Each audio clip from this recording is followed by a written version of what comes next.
Air Force pilots weren't the only ones who wanted to fly the first supersonic in-level flight fighter. The United States Navy's Test and Evaluation Squadron needed that capability to test their new weapon system, the AIM-9 Sidewinder Missile. Meet 95-year-old Glenn Tierney, the development chief test pilot for the missile that would forever change air-to-air warfare. My name is Glenn Tierney. My story about the F-100 starts in the South China Sea, of all places.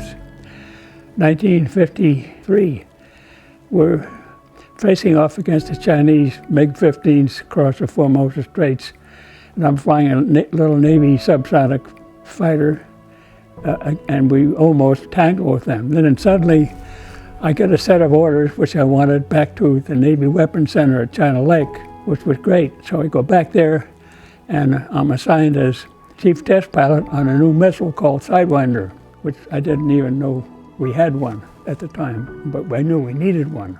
So after the first year at China Lake, the Air Force at Holloman Air Force Base invited us to come down and shoot 2 Sidewinders at some of their targets.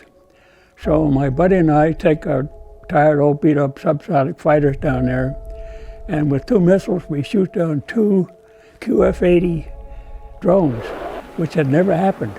Now, Holloman is the home of the Falcon, which is the Air Force coming missile, which is a piece of junk. So we shoot those 2 down, and when it's all over, General Davis calls me into his office. I'm a lieutenant, of course. And he says, "Lieutenant," he says, "it's obvious you have something really great here." He says, "What can the Air Force do to help?" I said, "General, we need a decent airplane.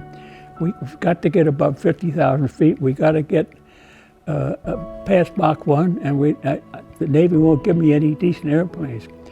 And he thought a little bit, and it's amazing what happened. He said, "Well, Lieutenant, let me ask you something. How would you like to have an F-100? I almost fell out of the chair.